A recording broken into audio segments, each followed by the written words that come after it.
মুসলিম সংখ্যালঘুদের ধর্মীয় অধিকার রক্ষা করা। আর যে মুসলমানের ভোটে ক্ষমতায় যায় সে মুসলমানের অনুভূতিতে আঘাত লাগে, সেটা দেখার দায়িত্ব কি কোনো সরকারের নাই? এটা হচ্ছে ধর্মনিরপেক্ষতার দোহাই দিয়ে আমাদের মুসলিমদের উপর চরম পর্যায়ে বেইনসাফ ছাড়া কিছুই নয়। যে দেশের স্বাধীনতা মুসলমানের কারণে, মুসলিম সংখ্যাগরিষ্ঠতার কারণে যে দেশ স্বাধীন রাষ্ট্র হিসেবে বিশ্ব মানচিত্রে অস্তিত্ব লাভ করেছে, সে দেশে মুসলমানদের মৌলিক দাবি যদি আদায় করা না হয়, সে বাংলাদেশ কোনোদিন প্রকৃত স্বাধীন রাষ্ট্র হতে পারে না। আর বাংলাদেশে যতই সংস্কার হোক, সরকার বদল হোক, বাংলাদেশ তার কাঙ্ক্ষিত সফলতা ও সমৃদ্ধিতে পৌঁছতে পারে না। কাদিয়ানীরা নিজেদের নাম পরিবর্তন করে করে মিথ্যা পরিচয় দেয়। কখনো নিজেদের পরিচয় দেয় আহমদী জামাত, কখনো বলে আহমদিয়া জামাত, কখনো বলে আহমদী সম্প্রদায়, কখনো বলে আহমদিয়া সম্প্রদায়, কখনো বলে আহমদী মুসলিম জামাত, কখনো বলে আহমদিয়া মুসলিম জামাত। সাবধান, কাদিয়ানীদেরকে আহমদী বলা যাবে না। আমাদের দেশে কিছু মৌলভী সাহেব বক্তা নাদান আছে, তারা কাদিয়ানীদেরকে আহমদী জামাত বলে। এটা তাদেরও মূর্খতা। কারণ কাদিয়ানের কাজ্জাব শয়তানটার নাম ছিল মির্জা গোলাম আহমদ কাদিয়ানী। আমরা বলি সে কাফের ছিল, আর কাফের কখনো গোলাম আহমদ এর গোলাম হতে পারে না।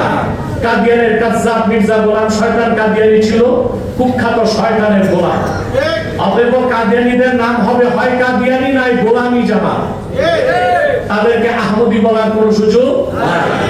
তারা নাম পরিবর্তন করে করে মিথ্যা পরিচয় দিয়ে মানুষকে ধোঁকা দেয়। সুস্পষ্টভাবে মনে রাখবেন, তারা আহমদী জামাত নয়, আহমদিয়া জামাত নয়, আহমদী সম্প্রদায় নয়, আহমদিয়া সম্প্রদায় নয়, আহমদী মুসলিম জামাত নয়, আহমদিয়া মুসলিম জামাত নয়। নিঃসন্দেহে তারা শয়তানি জামাত, কুখ্যাত জাহান্নামের কুখ্যাত কুকুরের দল। আমাদের সকল দলের মুসলমানের একটাই দাবি, অনতি বিলম্বে স্বাধীন বাংলায় শয়তান কাদিয়ানীদেরকে রাষ্ট্রীয়ভাবে অমুসলিম ঘোষণা করতেই হবে। এই দাবি আদায়ের জন্য আমার স্নেহের মাওলানা মুফতি মনসুর হোসেন বলেছে, সরওয়ার্দী উদ্যানের দুই একটা সমাবেশ করলে হবে না, বরং আমাদের মৌলিক দাবিগুলো আদায়ে আমাদেরকে আরেকটি বিপ্লবের ডাক দিতে হবে। এবং আমার একটি কথা লিখে রাখুন, আরেকটি বিপ্লব বাংলাদেশে সংগঠিত হবে। হতে পারে 1 বছর পর, 2 বছর পর, 3 বছর পর।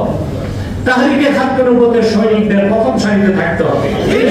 সেই বিপ্লব যদি সফল হয়, আমরা আমাদের দাবি নিজেরাই আদায় করব। নিজ হাতে সংবিধানকে সংশোধন করে আমাদের দাবি আমরা আদায় করে নিব। কাদিয়ানীদেরকে রাষ্ট্রীয়ভাবে অমুসলিম ঘোষণার দাবি আদায় করে নিব।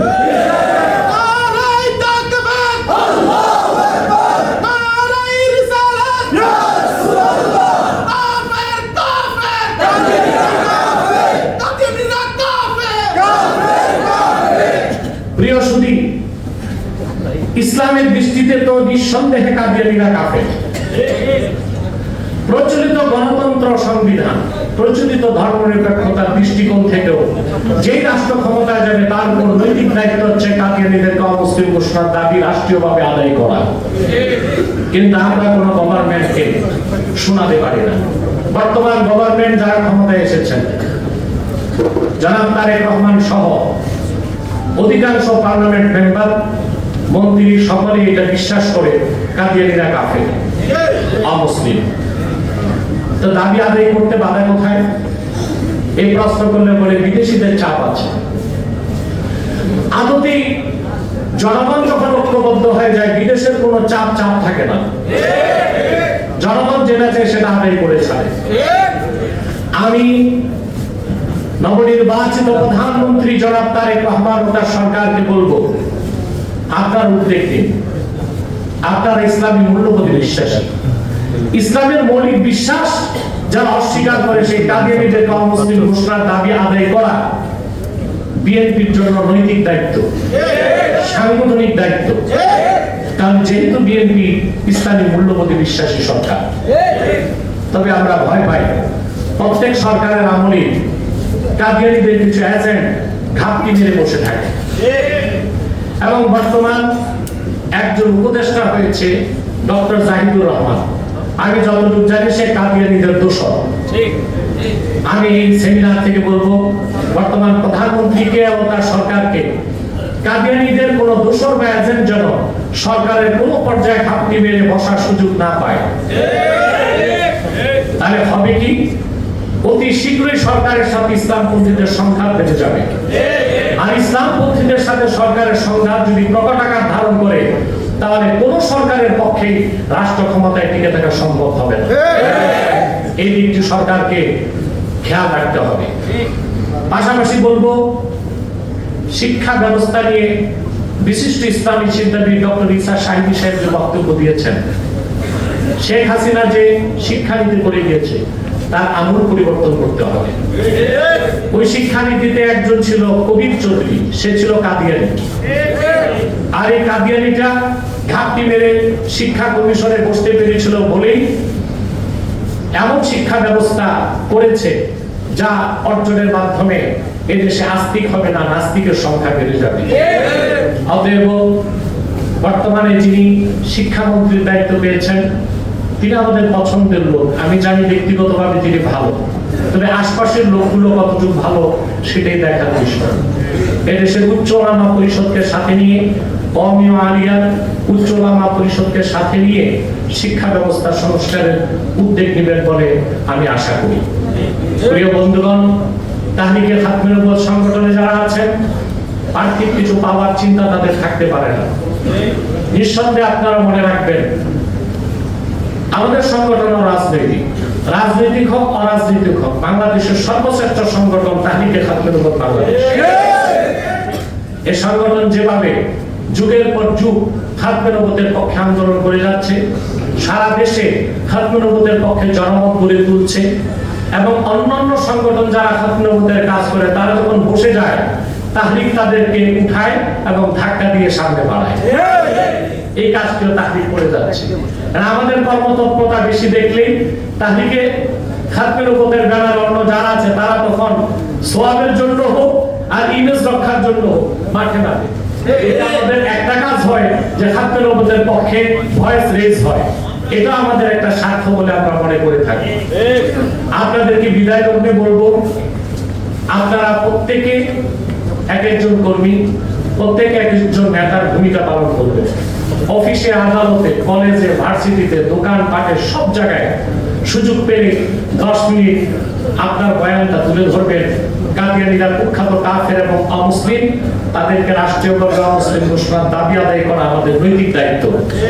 এটা আপনারা আপনাদের অবস্থান থেকে ব্যাপকভাবে প্রচার করবেন। অর্থনৈতিকভাবে তাদেরকে সহযোগিতা করবেন না। আপনার অনেকেই ক্ষেত্রে গাফেল, আপনাদের দৃষ্টিটা এই ক্ষেত্রে অত্যন্ত তীক্ষ্ণ নয়। কাদিয়ানীদের পণ্য আপনারা কিনে থাকেন, প্রাণ, সিজান, আরএফএল, প্রথম আলো, ডেইলি স্টার এবং ভীষণ।